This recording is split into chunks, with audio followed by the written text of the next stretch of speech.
જી જી. હા તમે એમ કીધું ને કે જડતા તરફ જાય એટલે પાપ લાગે, બરાબર? અને જડતા તરફ આપણે શું કામ જઈએ છીએ? તો કે પરિસ્થિતિને લીધે. હા તો પરિસ્થિતિને લીધે જડતા તરફ જાય તો પાપ લાગે. એમાં તો આ પરિસ્થિતિ ઉપર તો આપણો કંટ્રોલ હા એ વાત છે. એટલે બે વસ્તુ છે. પરિસ્થિતિ કરતા આત્મશક્તિ મોટી કે પરિસ્થિતિ મોટી, એ બે સંઘર્ષ છે. બરાબર. સોક્રેટિસ એટલે સમાજ વ્યવસ્થા, પરિસ્થિતિ એટલે કે સમાજ, કુટુંબ વ્યવસ્થા એવી છે કે આપણે જનરલી જડતા તરફ જતા જઈએ છીએ. અને જડતા તરફ જાય છે તો એમાં ઈ પાપ કેવી રીતે લાગે એ નથી સમજાતું. જડતા તરફ કે એમાં આપણું શું વાત?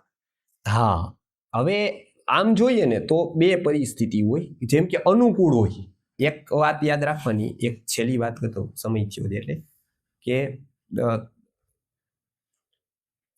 ભાઈ એક છેલ્લી કે ભાઈ પરિસ્થિતિ, જેમ કે અત્યારે ચોમાસું છે તો સહજ ઘાસ ઉગશે, બરાબર ને? તો એવી રીતે તમારે કેટલીક પરિસ્થિતિ એવી થાય કે જેનાથી તમારા આત્માના સદગુણોનો વિકાસ થાય. એ એક પરિસ્થિતિ, એક કાળ, એવો દેશ, એવી પરિસ્થિતિ એવી હોય, બરાબર છે, કે જે સહજ થાય. કરવો તો આપણે જ પડે, પણ બહાર અનુકૂળતા ખૂબ હોય, બરોબર, સપોર્ટ કરતા હોય, સમાજમાં નામના થતી હોય. તમે ગીતા સત્સંગમાં જાવ તો બહુ સારું, અમારા ક્યાં ભાગ્ય અમે આવું જાય, બરાબર છે. અથવા તો અમને ક્યારેક યાદ કરજો, અમને ખાસ કહેજો. અને કોઈક પરિસ્થિતિ એવી 10 વાર ફોન કરી 11મી વાર ઉપાડે જ નહીં, બરાબર છે. પાર્ટીમાં તો ફોન જેવો કર્યો, મિસ કોલ કર્યો ત્યાં સામે ફોન આવે, ક્યાં ગોઠવું પાર્ટી. લગ્નમાં તો તમારે એક જ વાર આમંત્રણ આપવું પડે, ત્યાં કે કેટલા જણાને આવવાનું, વાંધો ન હોય તો 5-10 ને બીજા નહીં લઈ આવી. આ પરિસ્થિતિ કેવી છે? તો કે જડતા તરફની, એક ચેતન તરફની હોય. તો પરિસ્થિતિ ઉપર સામાજિક રીતે ઉત્થાન ન થાય કોઈ, પણ વ્યક્તિગત રીતે ઉત્થાન થાય, એ આત્મશક્તિથી થાય. એટલે પરિસ્થિતિ જો હોય તો સામાજિક ઉત્થાનનો કાળ આવે, પરિસ્થિતિ ન હોય તો સામાજિક ઉત્થાનનો કાળ ના આવે. તો વ્યક્તિગત ઉત્થાનનો કાળ તો હર હંમેશ રહે. ગમે તેવી સામાજિક પરિસ્થિતિમાં 15, 25, 50 વ્યક્તિ તો એવા હોય જ કે જે આત્મશક્તિથી તો ઉપર જ જાય, એને આ પરિસ્થિતિ નડે જ નહીં.